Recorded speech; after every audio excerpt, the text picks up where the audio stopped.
Sarah O'Leary. Thank you for joining me. Hi, I'm so happy to be here. Thank you for having me.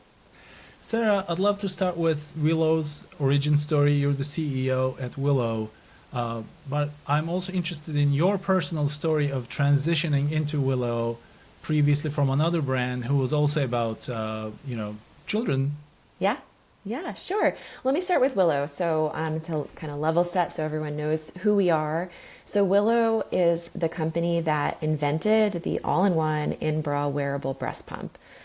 So, before Willow, most of the time, if someone was pumping, they basically had a big clunky device that kind of sat on the side with tubes and bottles and cords and attachments. And what that really meant was that you were plugged into the wall. Every time you pumped, you had to take a break. You had to essentially be undressed to be able to sort of have the contraption work for you. And what Willow did was say, it doesn't have to be this way. It doesn't have to look this way to pump, and really built a pump that was designed around the woman's use case who's using it. So women are, especially new moms, are extremely busy, need to be able to multitask. And the opportunity to say, we can actually let you have freedom, let you move around while you pump, was really what Willow was all about. We were founded out of a medical device incubator that actually essentially set out looking for a way to build a medical device that improved new mothers' experience. And new moms couldn't stop talking about how much they didn't like their breast pumps. And so it was one of these areas that the problem was so clear. And what we really did was start to innovate how we could build a solution. Today, about more than half of breast pumps sold are actually wearable in format. So that idea has turned into a pretty major shift in the market, which we're really proud of and really excited that pumping just doesn't look the way it used to look. I can pause there. It sounds like you want to have a little bit of my journey into joining Willow. Is that right? Yes, I'd love to know Yeah. about your mindset. I mean, it seems like you've been on a very family-oriented path for the last 15 years, maybe. Yeah. So I started my career actually in strategy consulting, sort of a all-around business education, working fortunately with a lot of growth stage companies who were owned by private equity clients. So I got exposure from an early stage in my career to this period of time in a company where you're starting to build your product market fit and really starting to understand how you can scale great brands and great ideas. I've always been really attracted to brands that mean something beyond just, a brand logo or, product that you're trying to sell. And so before joining Willow, I was at a really wonderful children's apparel brand called T Collection. Great, incredible, high quality clothing, but also a story about global curiosity. So every collection that T built was inspired by a different destination around the globe, really to kind of bring a global mindset home into a family's life. I loved that company. I loved working at that company. But at the end of the day, I had an opportunity to join Willow come to me. And what Willow really offered was a chance to build a great brand, but with medical device technology that was truly life-changing. So as beautiful as a children's dress may be, and the memories you can build when your kids are, wearing clothing that you're proud of and that has a deeper story behind it, the opportunity to actually work on a product that fundamentally improved the experience of a new mom's postpartum journey sort of took that to another level. And so I jumped at the chance to make the change when the offer came my way, and joined Willow now 6 years ago. And here I am. And when did Willow get started? You joined 6 years ago? Yes. So we were founded just over 10 years ago. So Okay. I joined the company about a year and a half after we launched at CES in 2017, and kind of unveiled the technology to the world. So I wasn't here for the early sort of stealth phase of the company in the earliest R&D development, but I have been part of the journey for most of our kind of commercial expansion and brand building chapter. It's kind of shocking that breast pumps hadn't been reimagined for decades before Willow came along. Why do you think that no one was addressing what new mothers really needed in this space? Yeah, so I love that question. It is shocking. I mean, I think there's so many women that I talk to who are past their pumping journey and are like almost angry that they went through it in a different chapter where better technology didn't exist. Here's how I would frame it, and with all due respect to the companies that have built breast pumps over the decades. Breast pumps historically worked if what you were defining as working was extract milk to be able to feed to a baby. So, technically the product worked. Milk was extracted. What they really didn't do was work for the person using the product. And I think there's a much bigger story underneath why that is. It's associated with so much that's challenging about new motherhood and postpartum that, most of what we do is designed around baby and not designed around mom. And I think breast pumps in a lot of ways, and sort of the way the category was for a long time, is an example of how the priority really isn't the experience of the woman experiencing motherhood. It is how do you feed a baby? How do you pump so that baby can have a bottle, as opposed to how do you really design a product that thinks about the mom as the central user. So I kind of find it interesting that Willow was a part of a medical device incubator, and I might think that kind of technological innovation might have been the original motivator because of the medical device incubator part of it. But I think you've said elsewhere that Willow's founding team started with a deep understanding of customer need rather than just a cool technology. I'm kind of curious about how that came about, like also the original founders' kind of background, leading to that customer first approach that shaped the company culture as well. Yeah, so this is super central to, I think, what has made Willow special and continues in our product development to this day is a unique aspect of the sort of culture of innovation that we grew out of is a user-centric, needs-oriented design process. So not starting with the cool technology, but starting with what is the need that we're going to design technology around. There's a whole process coming out of Stanford associated with biodesign that our founders were kind of built in, or kind of built themselves. So really did start with, if we want to make a positive impact for new moms, let's listen to what they need. Let's really understand where there is a true need that technology and medical device innovation can solve, as opposed to, coming at it from the technology first. So deep technology expertise was brought in, and a key part of how we invented our product, but it started with the user. Let's talk a little bit about product development then. When you're creating something so innovative like the first in-bra wearable pump, I'm curious, what was that R&D process like? Like, how many iterations did you go through before landing on something that really worked for moms? Yeah, so as I said, I wasn't sitting on ground floor while that process was going on, but I can speak a little bit to what went into building our pump, and then how we've continued to bring that spirit into everything we've done since. The company essentially for about 4 years was in R&D development, and there, that started with user need development, started with prototyping. Many people don't think about breast pumps as a medical device, but they are a class 2 medical device, and there's really interesting challenges to solve when you try to say, how do I create suction? How do I do that in a way that's on body, that's comfortable, that, thinking about how motors operate, and how does that relate to the biological process that mom is going through compared to nursing. So our inventing team really spent time thinking about what happens when a baby latches onto the breast, what is actually biologically happening, and how can our product actually replicate that to be as effective as possible. And then obviously all kinds of troubleshooting around how you actually make a product that delivers on those objectives in the smallest form possible, so that it can fit in your bra and meet the criteria of being fully mobile. Our products are also app connected, so there's a whole element as well of software and firmware and how all of that comes together. So it's a really deeply engineered product. We have brought that user focus and user need focus into everything we have built since that first product launched. We've continued to iterate on additional features for mom, learning from how women are experiencing the products and integrating that feedback into future product versions.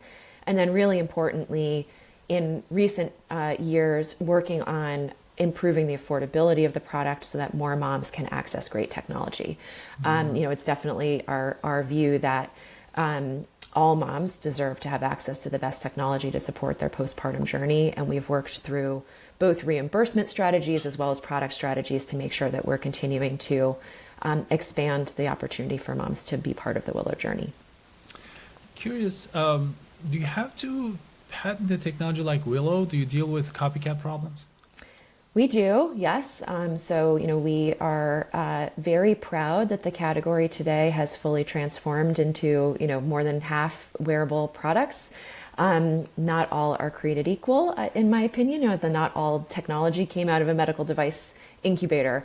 Yes, I think imitation is also the sincerest form of flattery, as they say. And we have continued to make sure that we are pushing innovation as quickly as possible in light of other people kind of coming in with similar ideas and similar products. We, again, continue to put mom at the center of what we do to make sure we're building a product that is truly effective and convenient, as opposed to sort of just, looks nice as a wearable, but isn't necessarily built out of that deep understanding of her anatomy. Mm-hmm. You just mentioned expanding the postpartum journey. How do you think about that? Let's say, if the mom no longer needs to use the Willow breast pump product anymore, but still wants to be a part of the Willow family, what's next for her? Yeah, that's a great question. So pumping is sort of a core part of that first year. Most women want to breastfeed. In the United States, most women start breastfeeding. Most women have a goal of breastfeeding for at least a year, sometimes more. And so we see ourselves as a critical tool along that journey. Unfortunately, most women also don't succeed in reaching those goals. So the average length of breastfeeding is sort of in 6 months or so. We're very proud that women who use Willow actually extend that breastfeeding journey up to 4 months longer than women who are using other products. So partly we're along for that ride a little longer than other breast pump companies might be. We are deeply focused on the postpartum period. So from a business perspective, we believe that there's a lot more support we can provide to mom in navigating the postpartum journey, as opposed to saying, how do we start to be, her partner when her child is 3? And so we are very deeply focused. And I think that's a key piece of why we're good at what we do, and that we are sitting with that postpartum woman every day along her journey. So we've really focused on how we expand the products and services we offer her in that life moment, as opposed to working towards extending beyond that life moment. Postpartum is a pretty unique and pretty all-encompassing shift in life, and we think we can be a partner along that journey. I would have liked to be a fly on the wall at that meeting when you guys made that decision that you just told me about, because I can imagine an investor or somebody else saying that, well, how come we're not monetizing the journey afterwards? Why are we ending our relationship with the customer? And somebody else said, because of these reasons. I'd love to hear a couple of those reasons. It's a great question. I think it's also not a never question, right? It's what makes sense for you to do as a business now versus where you might build to in the future. And first of all, I'll also say many women have more than one child. So our user journey isn't actually 1 year. We have women who are using our pumps for multiple children. We still have some of the original pumps sold in 2017 being used by women for baby number 4, right? And so our journey is limited in some sense to that postpartum experience per child. It doesn't mean that our customer actually isn't part of our family for a much longer period of her life. But the way I think about it is someday maybe we can extend into pregnancy, into older children, older issues for parenting. But there's a lot of work to be done in postpartum, and I'm very proud of the impact we've had in improving breastfeeding and breast pumping. But this is a woman who is going through an experience mostly alone, without the support that she needs. And that affects every aspect of her life. And there's more that we can do to help. Some examples, we've partnered with a wonderful company called Simply Fed to provide lactation services in our app. So starting to extend to how she can actually get in-person or virtual in-person care for her challenges. We have partnered with companies around mental health support, pelvic floor recovery support in our app as examples of where we're along for the ride with her and we can help connect her to more resources that help support that journey. We've also built products that support the broader breastfeeding journey, pumping storage, pumping support, breast comfort products that all actually help extend beyond pumping, but are all happening at the same time in her life. Curious about, how you gather, customer feedback publicly and privately, but, like it seems to me, Willow's product kind of falls into that product category where it's personal, perhaps sensitive, that people are not willing to discuss publicly, like on Instagram, hey, like this is happening to me or something like that. Yeah. How do you make sure that you're hearing what moms need, gather that feedback, and just implement those, and not just what they think they want, but kind of decipher what they actually need? Yes, and that's such a key question, is not just asking what they want, but actually understanding the need underneath it so that we can design something better than what's available today. So we listen in so many different ways. I think we listen to our moms through our customer service interactions. We formally bring moms in for product feedback, for clinical research. So there are formal processes within our product development process. But we also have created forums for moms to share feedback with us. For example, we have a Willow Moms Facebook community.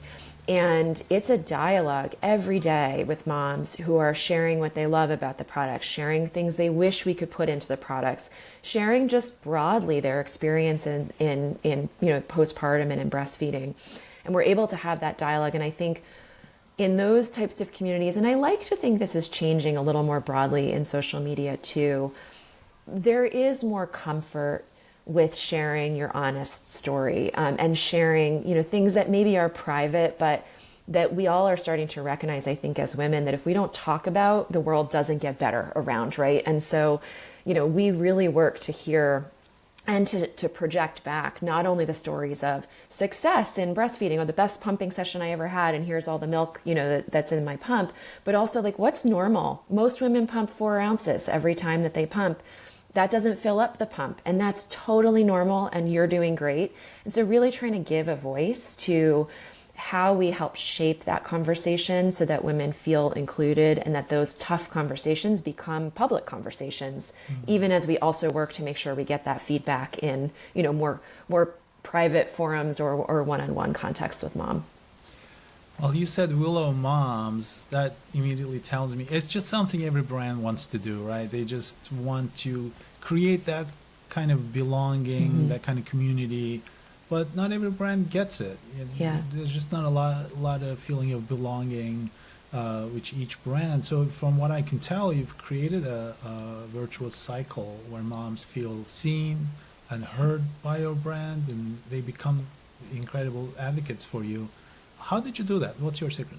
Yeah, so, I think as you were talking, at the core is an authentic mission. Like, we mean it. I think everybody that works at Willow is there because we want to make a difference. So many of us are moms. So many of us have gone through this journey ourselves or with a partner or family member, and sort of seen all of the ways that we're falling short as a society in supporting women and families through this period of time.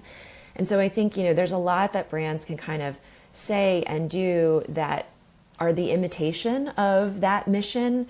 But when you really have it and it's really core to everything you've ever done, I think that shines through. And I think that's where you get that authentic connection. I also think at the end of the day, brand is a reflection of your product.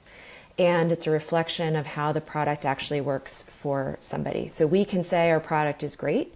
And that, we're doing all these great things and we tell these great stories as a brand, but it's ultimately the women who are using the product, are having a great experience, are saying, this is the most comfortable pump I've ever used. I get the best output with this pump. this pump is as effective as my, my clunky desktop pump, but I get to move around. This pump changed my life. It's that storytelling that isn't coming from us. It's coming from those moms, that's really driven by the product itself, which is why kind of building great products is at the core of our DNA. And it, in many ways, I think is the brand. The brand is sort of the conversation you have on top of those products. Sarah, your products have a higher price point than traditional breast pumps when you're creating an entirely new product category like wearable breast pumps. How do you educate the market and persuade people that this new approach is actually worth the investment? Yeah, that's a great question. So the original Willow pump launched at a price point of $499. And at the time, most women were getting their breast pump through insurance and many times for free. So the Affordable Care Act does cover breast pumps up to a certain kind of dollar amount behind the scenes. And most women got a breast pump from their insurance provider, and that's what they used. So it was this fascinating kind of product market fit experience where we launched new technology that we knew served a really important need for moms, but that cost a lot of money to build, right? So if you think about a wearable pump compared to a traditional pump, there's actually two motors, right? There's motors in both. There's two pumps that go on each side of the body. There's two motors. There was all the smart sensors and all the kinds of technology that we integrated in order to make the experience so much more seamless. And what was remarkable is that essentially in that trade from spending $0 to having to spend $500, women made the trade. So when you watch the market share change, it was almost like people voting with urgency for a solution that actually met their needs. Now, there was a lot of education we had to do in the early stages of the company, almost around what the product was. And it was so different that people struggled to actually understand how it could work because it didn't look like a traditional pump. It was like, where does the milk go? I don't get it. And it's like, it's all in your bra. And it was almost like, well, wait, but if the other one looks like this, how could all that happen in your bra? Like some skepticism that's possible. And I think it was such a dramatic change in the form factor of the product that it kind of goes back to that original question you had, which is like, why has it been so different? Like, if we could do it this way, why hasn't that happened already? So, I think that early stage of the technology, in an interesting way, the price was less of a barrier than you might assume, given what a trade-off it was from $0 of insurance fully covered to spending $500 out of pocket. Now, that said, and it has been a core part of our mission over time, we recognize that not everyone can afford a $500 breast pump. And so we have worked through our product technology evolution to bring price points down. Willow Go today is an amazing pump, and it is $349. So it's moving that price threshold down while still maintaining the quality of the product and the effectiveness of the product. And then really importantly, we have worked on increasing reimbursement, making sure wearable pumps are reimbursed, and extending our distribution with insurance providers. I can't share details, but we're continuing to work on affordability as a core pillar of how we make sure that we can have a great impact for every mom, regardless of her ability to afford, out-of-pocket cost. It's interesting, how you said going from 0 to 500 and people were just, not fazed by it almost. I'm kind of thinking about our experience, my wife and I, when we had our baby. Like we're not rich, we're on a budget for things, but once we had our baby, it's almost like all budgetary concerns go out the window. Like when it comes to strollers or cribs or anything, just like, let's just get it, like whatever keeps him comfortable. How do I solve these problems? I know, like he's now 4, but still, it's not as what it used to be. And I'm like, well, do we need to spend that much on the shoe? But in the early days, I feel like we never ever looked at the price tag in the beginning. Or maybe it's just he's our first, maybe. So, I don't know if the same psychology remains if you're on your second or third children. I haven't experienced it. I think it's an expensive chapter of life for what you just described. And again, that's kind of our awareness, is we want to make sure that we're not adding to that burden. One of the things that I think is really interesting is how much people will spend on, a crib or a stroller or all these kinds of products that make their life easier. And then a breast pump actually is a product that you use 3 to 5 times a day, every day, up to a year or more. So when you think about the trade-off that you're making to make that experience a challenging one versus one where you are able to live your life and also achieve your breastfeeding goals, on a per session basis, you start to do the math. You're like, oh my gosh, like definitely that's worth it. But we do find that I think women are reluctant to spend the money on something that they think is for themselves. It's making my life more convenient. Oh, can I do that? Meanwhile, if it's for baby, it's like, the sky's the limit, even though it's a stretch. So, I really emphasize when we think about our customers, like to put themselves first a bit, to really think about the role that breast pumping is going to play in your life. The average woman is breastfeeding 1,800 hours in a year. It's an astounding amount of time. I have 2 kids and went through that journey twice. And I remember looking back at one of the apps that I had tracked, how long I'd spent nursing and pumping. And the first time was not with Willow, because I hadn't joined the company yet. Product is very new to the market.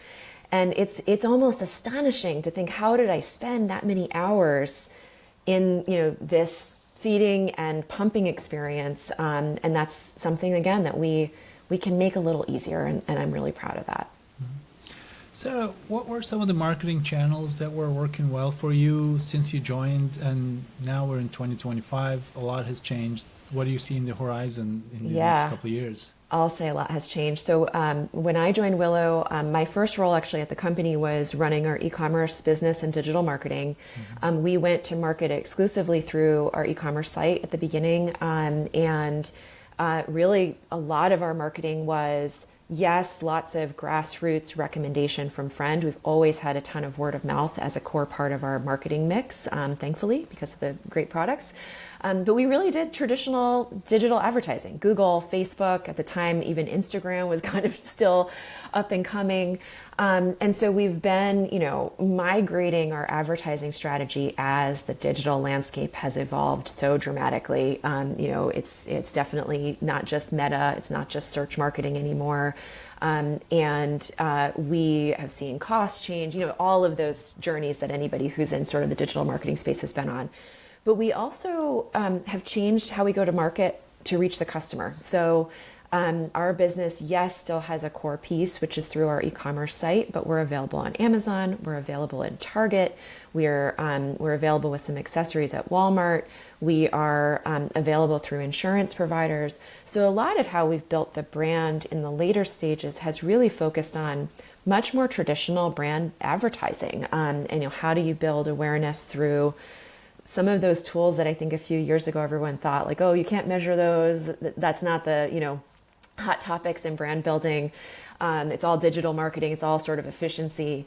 And we've really found things to start to come back around to the brand advertising, the less measurable, less efficiency driven channels have become really important as we work to reach customers wherever they are in that motherhood journey. So it's been a fascinating evolution, just sort of watching the rapid change of the digital landscape, and we're in a very different place now. It's TikTok, it's not Facebook that, mom's getting her information from, and that feels like it's changing every day. For the creators who are listening and watching, what do you look for when you're collaborating with creators? Yeah, so, I think I touched on it a little bit around sort of the secret sauce around brand engagement. We really look for authentic partners. We want to make sure that Willow means something in your journey. There are lots of brands that give a lot of product away for free and just hope somebody will, mention it. We are really excited about partnering with creators, but we're looking to make sure that your story is a genuine representation of how our product fits into your life. And what we've really seen is that's, again, where that authentic magic comes from. Right now, we've partnered on macro scale with Ashley Tisdale, who she's a Willow pumper. She is pumping with Willow. She loves Willow Go. So when she tells that story, it's not a paid placement. It's not just a paid placement. It's a authentic experience that she's having around her journey as a new mom and how the product has fit into her life. And that's the same model across, all of our influencer and creator partnerships. Mm-hmm. Sarah, since you have a digital marketing background, even going back to the T days, let's nerd out a little bit. So how do you think about how AI is changing the marketing landscape? What's happening to traditional SEO where people don't go to Google search anymore? Yeah. They may just go to, ChatGPT or Claude saying, hey, I'm looking for a breast pump, without even going to search. Or, AI agents, people starting to use AI agents to do their shopping for them. That's a potential future that I know a lot of companies are getting funded for right now. Yeah. Have you been thinking about these? Are you losing any sleep? Yeah. Yes, definitely thinking about it. I think, losing sleep, look, the landscape changes all the time. And I think if you're a digital marketer and you haven't been, to some extent losing sleep over every change that's come over the last decade plus, it's just almost part of our DNA, I think. It's like change is the constant. I think a couple of observations. I don't have all the answers because it is changing so rapidly. Definitely gone are the days where you could be just like extra good at digital marketing optimization independently. I think that so much of machine learning has kind of taken the arbitrage opportunity out of how you place your ad dollars, how you optimize your creative. In some sense, it is a sort of machine learning game now. And recognizing that, I think, is an important piece of how you optimize your marketing strategy. We continue to think that authenticity and a human voice, human copywriting, right, is differentiated. And so, there's a lot of kind of garbage in, garbage out. You can sort of see the stuff. You're like, yep, AI wrote that, and I think there's a place for efficiency and using AI in those places. There's also a place where, as a brand that actually has something meaningful to say to our customers, we say it in our voice, right? And I think a key piece of the AI enablement conversation is knowing what you're not going to do with AI. So using AI where it's effective, where it really is efficient to do the things that AI is good at, and not using AI to do the things that you want to be good at. A good example for Willow, a little outside of the marketing sphere, is customer service. Yes, great efficiencies in implementing AI customer service, but we have Willow mom coaches who do video appointments with moms who need help with their pump, but they need help more than just with the function of the pump. It's not about like a mechanical, do this, do that, and it will work. They're struggling, right? They're in a very vulnerable moment, and they need that human interaction as much as they need help with the pump. They need both. And we have sort of made a very conscious decision that that's not a place right now where we're going to go with the existing kind of AI implemented solutions. Maybe someday that will get really good and we'll be in a different mindset, but that's not the right thing for us right now.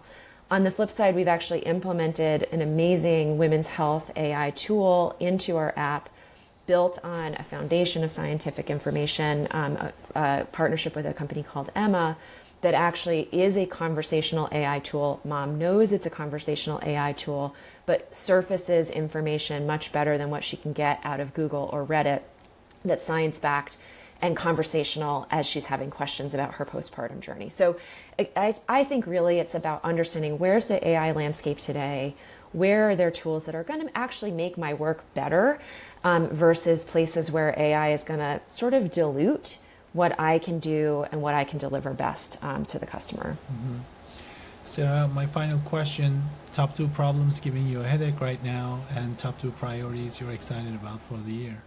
Yeah, so definitely one is tariffs. I think so many businesses are trying to figure out, all we do every day is figure out how we make our products as accessible and affordable to moms as we can.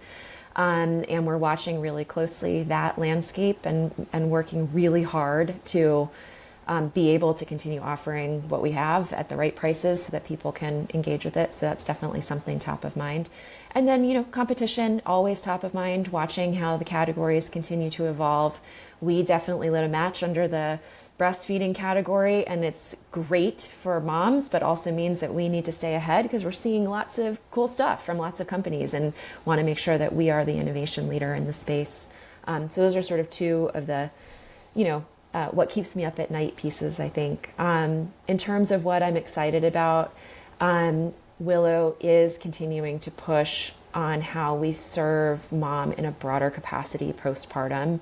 I'm really excited about some of the software features that we're continuing to roll out, every month that help support the experience beyond pumping. And a lot of that is through partnerships with amazing companies. I think in women's health, we have an opportunity to partner to create great solutions that we can't just individually build ourselves. And then I'm also really excited about some of the advocacy work that we've been doing as a brand. We've partnered with Chamber of Mothers, which is a nonpartisan group working on behalf of women and families for policy change. A lot of what I see our mission being is improving the postpartum experience. There's lots we can do with products and technology, but there's also a lot that we can do to advocate for social change. So excited about those opportunities ahead. Sarah O'Leary, thank you for sharing your journey with me. Thank you so much. It's been a great conversation.